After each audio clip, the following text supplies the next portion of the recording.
ನಮಸ್ಕಾರ. ಇವತ್ತು ನಾವು ಹೊರಟಿರುವುದು ಆರ್ ಮಂಜುನಾಥನ್ ಅವರ ಒಂದು ಕಥೆಯನ್ನ. ಆದರೆ ಇದು ಸುಮ್ಮನೆ ಒಂದು ಕಥೆಯಲ್ಲ ಗೊಟ್ಟ. ನಮ್ಮ ಸಮಾಜದ ಆತ್ಮವನ್ನೇ ಅಲುಗಾಡಿಸುವಂಥ ಒಂದು ದೊಡ್ಡ ಬದಲಾವಣೆಯ ಕನ್ನಡಿ ಇದು. ಬನ್ನಿ ಒಟ್ಟಿಗೆ ಈ ಕಥೆಯ ಆಳಕ್ಕೆ ಇಳಿದು ನೋಡೋಣ. ಕಥೆ ಶುರುವಾಗೋದೇ ಈ ಅದ್ಭುತ ಸಾಲುಗಳಿಂದ. ಪಡೆಯುವುದಕ್ಕಿಂತ ಹೆಚ್ಚು ಕೊಡುವ ಪ್ರತಿಯೊಂದು ಮೌನ ಆತ್ಮಕ್ಕೆ ಒಂದು ಸಣ್ಣ ಅರ್ಪಣೆ. ಲೇಖಕರ ಈ ಮಾತುಗಳೇ ಅಲ್ವಾ ಈ ಇಡೀ ಕಥೆಯ ಹೃದಯ. ಹಾಗಿದ್ರೆ ಯಾರು ಆ ಮೌನ ಆತ್ಮಗಳು? ಈ ಕತೆ ಮುಗಿಯುವ ಹೊತ್ತಿಗೆ ಆ ಉತ್ತರ ನಮಗೆ ಸಿಕ್ಕಿರುತ್ತೆ. ಸರಿ, ಹಾಗೆಂದ್ರೆ ಮೊದಲು ನಾವು ಒಂದು ಪಯಣಕ್ಕೆ ಹೋಗೋಣ. ಎಲ್ಲಿದೆ ಅಂದ್ರೆ ಒಂದು ಸಾಮರಸ್ಯದ ಜಗತ್ತಿಗೆ. ಅಂದ್ರೆ ಕಳೆದುಹೋದ ಕಾಲದ ಒಂದು ಹಳ್ಳಿಯ ಚಿತ್ರಣಕ್ಕೆ. ಅಲ್ಲಿ ಜೀವನಕ್ಕೆ ಒಂದು ಬೇರೆಯಾದ ಲಯ ಇತ್ತು ಗೊತ್ತಾ? ಆ ದಿನಗಳನ್ನೊಮ್ಮೆ ನೆನ್ಪಿಸ್ಕೊಳ್ಳಿ. ಅಲ್ಲಿ ಗಡಿಯಾರದ ಟಿಕ್ ಟಿಕ್ ಸದ್ದು ಜನರ ಜೀವನವನ್ನ ಕಂಟ್ರೋಲ್ ಮಾಡ್ತಿರ್ಲಿಲ್ಲ. ದಿನಗಳು ಎಷ್ಟು ಸರಾಗವಾಗಿ ಮಾಧುರ್ಯದಿಂದ ಕಳೆದು ಹೋಗ್ತಿತ್ತು ಅಂದ್ರೆ ಸಂತೋಷವೇ ಜೀವನದ ಅಳತೆಗೋಲಾಗಿತ್ತು. ಹೌದು, ಇದು ಕೇವಲ ಒಂದು ಜೀವನ ಶೈಲಿ ಆಗಿರಲಿಲ್ಲ, ಅದೊಂದು ರೀತಿ ಸಂಭ್ರಮವೇ ಆಗಿತ್ತು. ಹಾಗಿದ್ರೆ ಆ ಜೀವನ ಹೇಗಿತ್ತು ಅಂತೀರಾ? ಇಡೀ ಊರಿಗೂರೇ ಹಬ್ಬ ಹರಿದಿನಗಳಲ್ಲಿ ಒಂದಾಗ್ತಿತ್ತು. ಮಕ್ಕಳು ಸಂಜೆ ಕತ್ಲಾಗೋವರೆಗೂ ಯಾವ ಭಯವೂ ಇಲ್ಲದೆ ಆಟ ಆಡ್ಕೊಂಡಿದ್ರು. ಕಬಡ್ಡಿ, ಕಿಟ್ಟಿಪುಲ್ನಂತಹ ಆಟಗಳು, ಆ ದೇವಸ್ಥಾನದ ಹಬ್ಬದೂಟಗಳು, ಇವೆಲ್ಲ ಅವರ ಬದುಕಿನ ಒಂದು ಭಾಗವಾಗಿತ್ತು. ಅಷ್ಟೇ ಅಲ್ಲ, ಯಾರಾದ್ರೂ ದುಃಖದಲ್ಲಿದ್ರೆ ಇಡೀ ಊರು ಒಟ್ಟಾಗಿ ನಿಲ್ತಿತ್ತು. ನಿಜ ಹೇಳ್ಬೇಕಂದ್ರೆ ಅದೊಂದು ದೊಡ್ಡ ಕುಟುಂಬದ ಹಾಗೆ ಇತ್ತು. ಆದ್ರೆ ಎಲ್ಲವೂ ಚೆನ್ನಾಗಿದ್ದ ಆ ಸಾಮರಸ್ಯದ ಜಗತ್ತಿಗೆ ಯಾರೂ ಕರೆದಿದ್ರೂ ಒಂದು ಹೊಸ ಅತಿಥಿ ಬಂತು. ಅದೇ ಸಮಯವೇ ಹಣ ಅನ್ನೋ ಹೊಸ ಮನಸ್ಥಿತಿ. ಒಮ್ಮೆ ಈ ಯೋಚನೆ ತಲೆಗೆ ಬಂದ ಮೇಲೆ ಆ ಇಡೀ ಹಳ್ಳಿಯ ಚಿತ್ರಣವೇ ನಿಧಾನವಾಗಿ ಬದಲಾಗೋಕೆ ಶುರುವಾಯಿತು. ಈ ಬದಲಾವಣೆ ಎಷ್ಟು ದೊಡ್ಡದು ಅಂತ ನೀವೇ ನೋಡಿ. ಒಂದು ಕಡೆ ಸಮಯದ ಚಿಂತೆಯೇ ಇಲ್ಲದೆ ಸಂತೋಷದಿಂದಿದ್ದ ಒಂದು ಸಮುದಾಯ, ಇನ್ನೊಂದು ಕಡೆ ಗಡಿಯಾರದ ಹಿಂದೆ ಓಡ್ತಾ ಹಣವೇ ದೇವರು ಅಂತ ನಂಬಿದ ಜಗತ್ತು. ಜೀವನ ಅನ್ನೋದು ಬದುಕೋದನ್ನ ಬಿಟ್ಟು ಬದುಕುಳಿಯುವ ಒಂದು ಓಟವಾಗಿ ಬದಲಾಗಿಬಿಡ್ತು. ಯಾಕಂದ್ರೆ ಶಾಲಾ ಫೀಸ್, ಕಾಲೇಜ್ ಫೀಸ್ ಎಲ್ಲದಕ್ಕೂ ದುಡ್ಡು ಬೇಕೇ ಬೇಕಾಯಿತು. ಹಾಗಾಗಿ ಹಳ್ಳಿಯ ಜನ ಹಣ ಸಂಪಾದನೆ ಮಾಡೋಕೆ ನಗರಗಳತ್ತ ಹೆಜ್ಜೆ ಹಾಕಿದ್ರು. ಆದ್ರೆ ಇದು ಸುಮ್ಮನೆ ಒಂದೂರಿಂದ ಇನ್ನೊಂದೂರಿಗೆ ಹೋಗೋ ವಲಸೆ ಆಗಿರಲಿಲ್ಲ. ತಮ್ಮ ಸಂಸ್ಕೃತಿ, ತಮ್ಮ ಬೇರುಗಳನ್ನೇ ಹಿಂದೆ ಬಿಟ್ಟು ಸಾಗಿದ ಒಂದು ಪಯಣವಾಗಿತ್ತು ಅದು. ಹಾಗಾದ್ರೆ ಈ ಇಡೀ ದೊಡ್ಡ ಬದಲಾವಣೆಯ ಭಾರವನ್ನ ಒಬ್ಬ ಸಾಮಾನ್ಯ ರೈತ ಮತ್ತು ಅವನ ಹಸು ಹೇಗೆ ಹೊತ್ತುವು?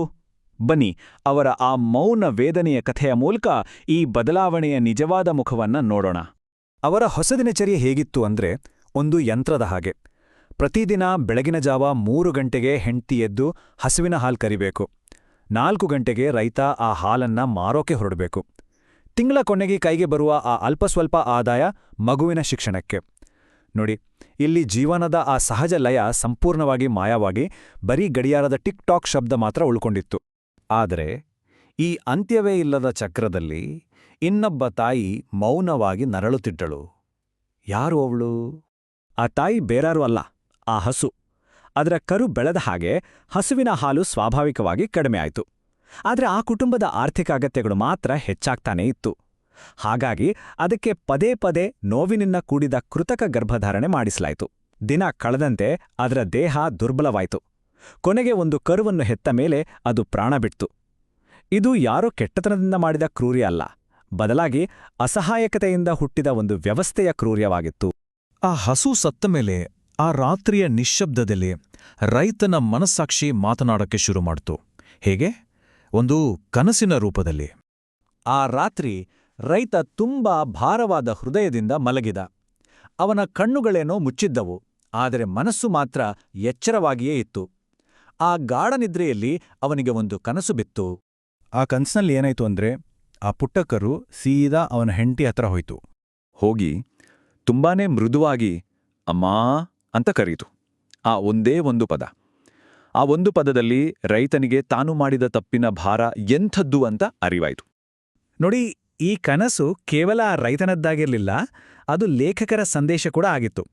ಈ ಕಳೆದು ಹೋದ ಜಗತ್ತಿನ ಬಗ್ಗೆ, ಈ ದೊಡ್ಡ ಬದಲಾವಣೆಯ ಬಗ್ಗೆ ಲೇಖಕರು ಏನ್ ಹೇಳ್ತಾರೆ ಅಂತ ಈಗ ಕೇಳೋಣ. ಲೇಖಕರ ಆಕ್ರೋಶ ಹೀಗೆ ಹೊರಬರುತ್ತೆ.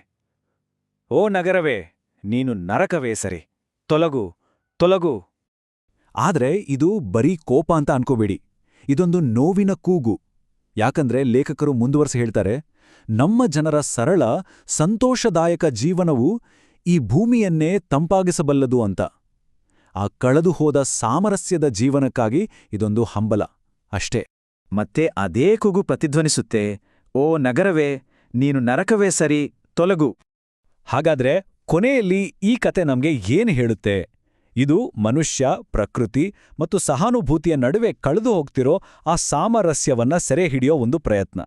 ಪ್ರಗತಿ, ಅಭಿವೃದ್ಧಿ ಅನ್ನೋ ಓಟದಲ್ಲಿ ನಾವು ನಿಜವಾಗಿ ಏನನ್ನ ಕಳೆದುಕೊಳ್ತಿದೀವಿ ಅಂತ ನಮ್ಮನ್ನ ನಾವೇ ಪ್ರಶ್ನೆ ಮಾಡಿಕೊಳ್ಳೋ ಹಾಗೆ ಮಾಡೋ ಒಂದು ಅದ್ಭುತ ಕತೆ ಇದು.